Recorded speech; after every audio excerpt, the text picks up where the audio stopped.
Bismillahirrahmanirrahim. Alhamdulillah wassalatu wassalamu ala Rasulillah wa ala alihi wa sahbihi wa mawalah wa ba'du. Ini ada pertanyaan bagus sekali. Ini apa serba-serbi di balik tanggal 25 Desember dan 1 Januari? Kita ketahui bersama masyarakat muslimin bahwasanya kita sebagai umat Islam tentunya berakidah berdasarkan apa yang Allah firmankan dalam Al-Quran dan apa yang disabdakan oleh baginda Rasul sallallahu alaihi wasallam dalam hadis-hadis sahihnya. Tentunya Al-Quran sebagai pedoman kita yakini Al-Quran adalah kalamullah, firman Allah yang semuanya adalah hak, tidak ada keraguan di dalamnya. Dzalikal kitabul la raiba fi. Inilah kitab Al-Quran yang tidak ada keraguan di dalamnya. Oleh karena itu apa yang difirmankan oleh Allah dalam Al-Quran kita yakini seutuhnya, semuanya adalah hak datangnya dari Allah, semuanya adalah benar, semuanya adalah seperti itu kenyataannya. Karena adalah Allah Subhanahu wa taala adalah Rabbul Alamin, Tuhan semesta alam yang menciptakan, yang maha mengetahui, yang maha memelihara dan maha segalanya dan maha hak, maha benar. Oleh karena itu kita yakini pertama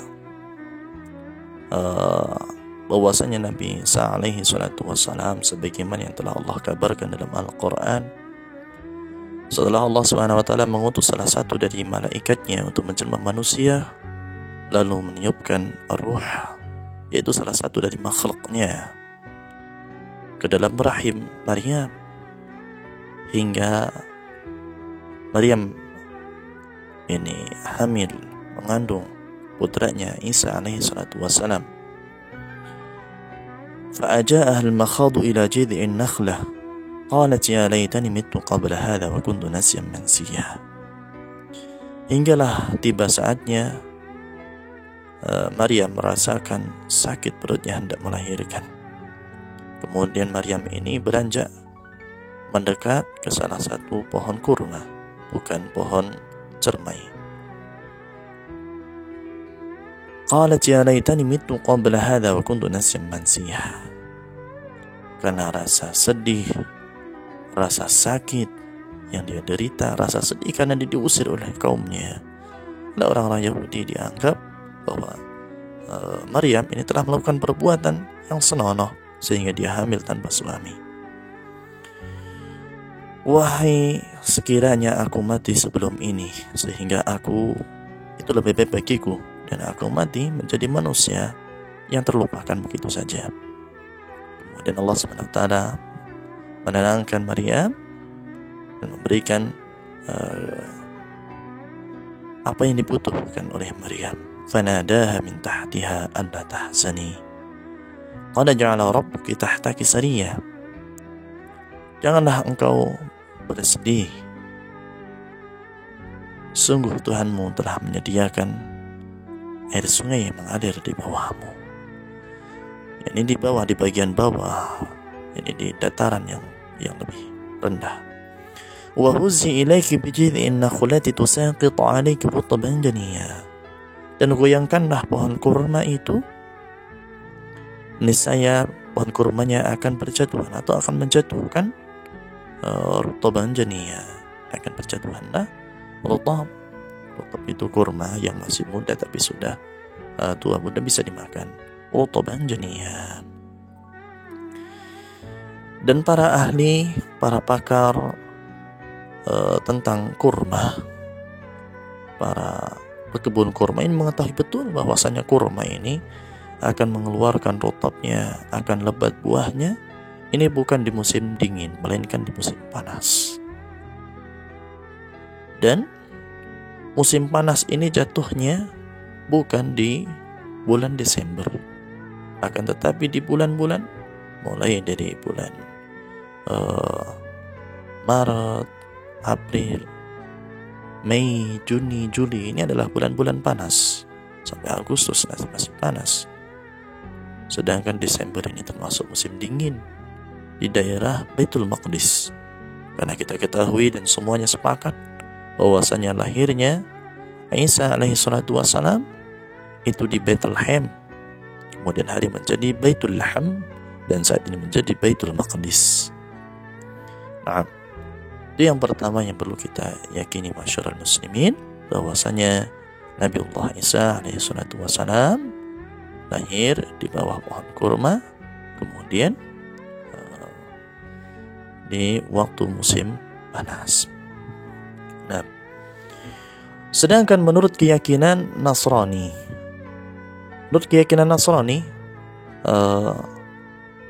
Natal atau tanggal 25 Desember ini diperingati sebagai hari lahirnya juru selamat bagi keyakinan mereka, yakni Isa Al-Masih. Ini diyakini sebagai hari lahirnya Isa Al-Masih. Sebetulnya ini bukan keyakinan Isa Al-Masih, bukan lahirnya Isa Al-Masih, melainkan ini adalah peringatan yang dirayakan jauh-jauh hari sebelum lahirnya Nabiullah Isa alaihi salatu wassalam, Isa bin Maryam. yakni keyakinan yang dibawa oleh mereka orang-orang Yunan. Kita ketahui melalui firman Allah Subhanahu wa taala di Ashabul Kahfi, bahwasanya para pemuda yang memeluk ajaran yang dibawa oleh Nabi Isa alaihi salatu wassalam yang disebarkan oleh para murid-muridnya Hawariyun, ada beberapa pemuda yang mengikuti ajaran Nabi Isa alaihi salatu wassalam, kemudian dikejarlah dan hendak dibunuh. Mereka para pemuda ini kemudian lari dalam sebuah gua. Raja waktu itu namanya Raja Deqianus. Raja ini teramat sangat kejam dan ingin membunuh siapa saja, menghukum siapa saja yang berkeyakinan selain keyakinan orang-orang Yunani yang berkeyakinan dan beriman kepada dewa-dewa, bintang-bintang mereka, benda-benda yang ada di angkasa yang mereka anggap sebagai Tuhan-Tuhan mereka. Nah, tanggal 25 Desember, kemudian hari setelah antara waktu para pemuda ini berdiam di dalam gua selama lebih kurang 309 tahun, sebagaimana Allah firmankan, 300 wazdadu tis'a. 300 sinina wazdadu tis'a. Mereka para pemuda berdiam di dalam gua selama 309 tahun. Nah, selama 309 tahun ini Allah Subhanahu wa taala menjadikan raja yang tadinya raja yang kafir, menentang ajaran Allah Subhanahu wa taala dan bahkan menghukum siapa saja yang hendak mengikuti ajaran Nabi Isa alaihi salatu wassalam, Allah ganti dengan raja yang memeluk agama yang dibawa oleh Nabi Isa. Namun karena kentalnya dan kuatnya keyakinan mereka orang-orang Yunan, ada beberapa keyakinan, ada beberapa adat, ada beberapa kebiasaan yang tidak bisa ditinggalkan begitu saja. Di antara keyakinan mereka adalah hari lahirnya Dewa Matahari. Meskipun ini sedikit lucu, bagaimana Dewa, Tuhan ini dilahirkan, berarti sebelum lahir siapa Tuhannya? Ini mereka memperingat hari lahirnya Tuhan, Dewa Matahari bagi keyakinan mereka tanggal 25 Desember. 25 Desember. Nah, ketika mereka memperingati, ketika mereka setelah memeluk agama yang baru dan rakyatnya semua pun mengikuti agama yang dibawa oleh rajanya, maka yang tadinya mereka memperingati tanggal 25 Desember, kemudian hari mereka tidak lagi meyakini 25 Desember sebagai lahirnya Dewa Matahari. Namun karena kebiasaan tanggal 25 Desember ini adalah hari raya bagi mereka, hari bersenang-senang bagi mereka, maka apa yang harus mereka lakukan? Nah, maka mereka membuatlah mitos, membuatlah dogma dalam keyakinan mereka. Ini sama seperti hari lahirnya Juru Selamat. Kalau seandainya demikian, hari lahirnya Juru Selamat yang saat ini menyelamatkan kita, yaitu Isa bin Maryam, ini mereka jadikan tanggal 25 Desember ini sebagai hari lahirnya Isa. Yang tadinya tanggal 25 Desember ini sebagai peringatan perayaan bagi mereka atas lahirnya Tuhan Dewa Matahari. Kemudian karena mereka tidak lagi berkeyakinan kepada Dewa Matahari, maka mereka rubah menjadi hari lahirnya juru selamat, yaitu Isa. Sejak saat itulah, yakni pada tahun 325 Masehi, oleh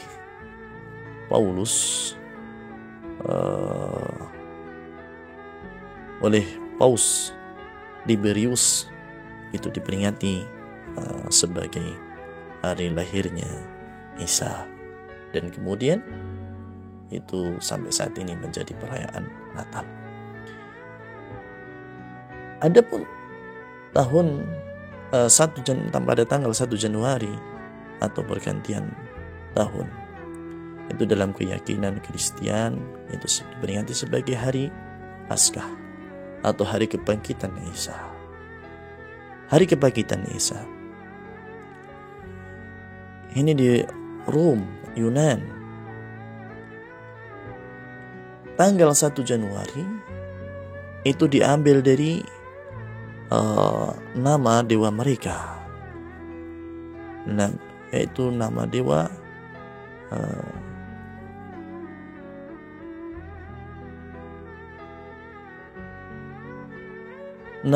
nama dewa Junan atau dewa Janu, yang mana dewa Janu ini adalah salah satu yang mereka nisbatkan kepada salah satu dewa-dewa yang mereka ambil dari bintang-bintang yang ada di langit. Yang mana tanggal 1 Januari ini mereka tadinya memperingati dan merayakan hari lahirnya dewa tersebut. Sehingga karena kentalnya kepercayaan, karena kuatnya kepercayaan yang lama, dan mereka ingin merayakan dalam kepercayaan mereka yang baru setelah mereka memeluk agama yang dibawa oleh Nabi Isa, yang diajarkan oleh para murid-muridnya Hawariyun. Kemudian hari mereka membuatlah 1 Januari ini sebagai hari kebangkitan Isa. Oleh karena itu, masyarul muslimin, ini adalah keyakinan mereka, orang-orang Kristen, yang diambil sebetulnya bukan dari agama Kristen sendiri yang dibawa oleh Nabi Isa alaihissalatu wassalam, melainkan ini adalah keyakinan, adalah ajaran yang dibawa oleh orang-orang Yunan yang berkeyakinan kepada dewa-dewa, makhluk-makhluk Allah, ciptaan-ciptaan Allah, bintang-bintang yang ada di angkasa. Sedangkan bagaimana kita sebagai umat Islam menyikapi tanggal 25 Desember ataupun 1 Januari sebagai perayaan peringatan pergantian tahun? Bagi kita umat Islam, yang pertama, tidaklah kita patut mengikuti perayaan tanggal 25 Desember sebagai hari raya atau hari besarnya umat Kristiani saat ini. Yang pertama, kalau seandainya itu beranggapan hari lahirnya Isa sebagai hari Nabiullah, Isa bin Maryam sebagai Nabiullah, maka tidak tepat. Kalau seandainya kita bergembira atas lahirnya Nabi Isa, maka kita bergembira, tidak masalah. Tapi berdasarkan penetapan tanggal 25 Desember sebagai hari lahirnya Isa, tidak tepat. Kalau seandainya dikatakan itu karena bergembira sebagaimana bergembiranya orang Kristen, tanggal 25 Desember lahirnya seorang juru penyelamat, Isa ibnullah, Isa putranya Allah, maka ini merupakan kesyirikan dan kekafiran. Jadi kita pun tidak boleh ikut merayakannya. Meskipun Allah Subhanahu wa taala berfirman, "Wassalamu alayya yawma wulidtu wa yawma amutu wa yawma ub'atsu hayya."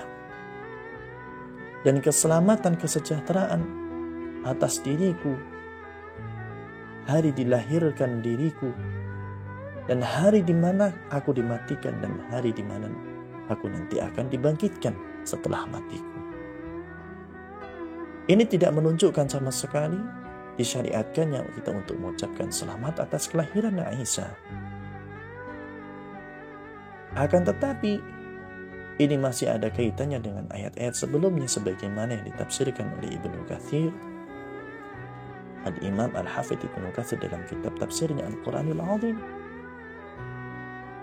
Ayat ini menunjukkan bahwasanya Isa alaihi salatu wassalam itu adalah manusia, makhluk, hambanya Allah sebagaimana makhluk yang lainnya.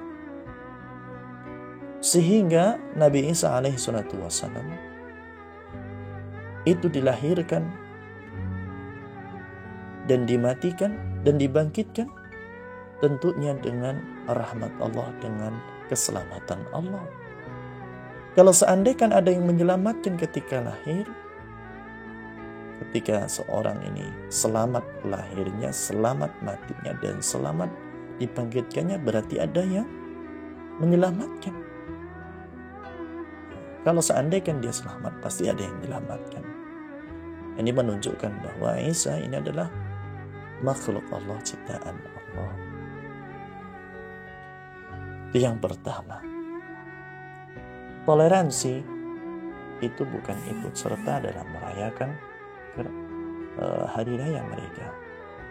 Toleransi cukuplah toleransi sebagaimana yang diajarkan oleh baginda Rasulullah SAW.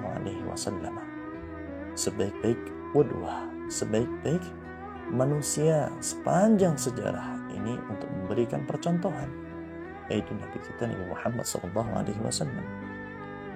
Bagaimana Nabi Muhammad SAW ketika pertama kali datang ke kota Madinah. Kemudian beliau SAW membuat perjanjian dengan penduduk Yahudi, penduduk kota Madinah yang beragama Yahudi. Mereka diberikan kebebasan untuk menjalankan ibadahnya masing-masing. Dan tentunya Allah Subhanahu wa taala telah mengajarkan kepada kita sebelum Rasulullah SAW hijrah ke kota Madinah. Ini dalam firman-Nya, "Lakum dinukum waliyadin." Bagi kalian agama kalian, bagi kami adalah agama kami. Oleh karena itu, berkaitan dengan tanggal 25 Desember atau hari raya Natal, maka bagi kaum muslimin tidak perlu mengucapkan selamat Natal, tidak perlu ikut merayakan peringatan tersebut, dan umat Kristen tidak perlu memaksakan umat Islam untuk ikut serta dalam merayakan tanggal 25 Desember sebagai hari raya bagi umat Kristiani. Adapun tanggal 1 Januari atau malam 1 Januari tanggal 31 Desember hingga 1 Januari dini hari, umat Islam tidak perlu mengikuti dalam perayaan tersebut, baik itu menyalakan kembang api ataupun meniup trompet, karena ini adalah hakikatnya perayaan, peringatan, keyakinan, kebiasaan yang dahulu pernah dilakukan oleh orang-orang yang berkeyakinan Tuhan mereka adalah Tuhan para bintang-bintang yang ada di angkasa sana.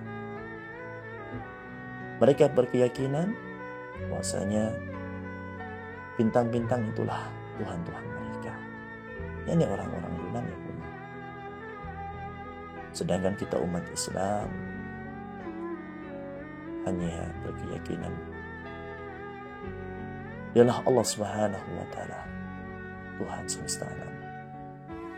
La ilaha illallah, la ma'budu bihaqqin illallah. Tiada Tuhan yang berhak disembah selain Allah. Qul huwallahu ahad. Katakanlah Allah Subhanahu wa taala Tuhan yang Esa. Lam yalid wa lam yulad, tidak beranak dan tidak diberanakkan. Wa lam yakul lahu kufuwan ahad, dan tidak ada sekutu, tidak ada satu sekutu pun baginya. Sedangkan bagi kita menyikapi 1 Januari ini adalah hari biasa, hari pergantian tahun.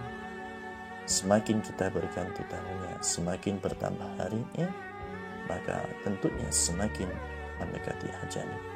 Dan semestinya kita sebagai umat Islam, sebagai yang berkeyakinan la yastakhiru minhu sa'atu wa la yastaqdimun, bahwasanya ajal ini telah ditetapkan oleh Allah, tidak ada yang bisa mengundurnya, mengulurnya atau mengajukannya.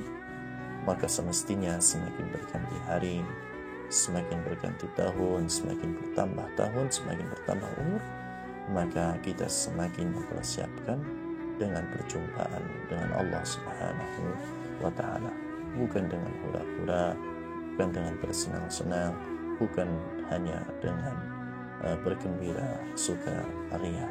Akan tetapi lebih dari itu yang harus kita persiapkan, bagaimana kita bisa berjumpa dengan Allah Subhanahu wa Ta'ala dengan sebaik-baik perjumpaan, sehingga pada hari kiamat kelak kita bisa selamat dari siksanya Allah dan dimasukkan ke dalam rahmatnya Allah, karena tidaklah ada yang bisa menyelamatkan kita. Yauma la yanfa'u malun wala banun illa man atallaha biqalbin salim. Pada hari itu harta kita, anak-anak kita, saudara kita, tidak ada yang bisa menyelamatkan kita melainkan mereka yang datang kepada Allah dengan hati yang selamat. Hadani Allah wa iyyakum ila sawa'is sabil. Mudah-mudahan yang sedikit ini bermanfaat bagi kita semuanya. Mudah-mudahan berikan taufik dan hidayah oleh Allah Subhanahu wa Ta'ala, dan seluruh kaum muslimin dan muslimat, baik itu yang muda, yang tua, semuanya diselamatkan oleh fitnah dunia ini, sehingga kita semua bisa terhindar dari fitnah-fitnah, baik itu ikut merayakan tanggal 25 Desember ataupun 1 Januari, karena ini merupakan tasyabuh bil kufar, yakni menyerupai, mengikuti ajaran orang-orang kafir, dan kita umat Islam diwanti-wanti oleh baginda Rasulullah SAW untuk jauh-jauh mengikuti jejak mereka orang-orang kafir. Mudah-mudahan kita semua diberikan taufik dan hidayah oleh Allah Subhanahu wa Ta'ala. Assalamualaikum warahmatullahi wabarakatuh.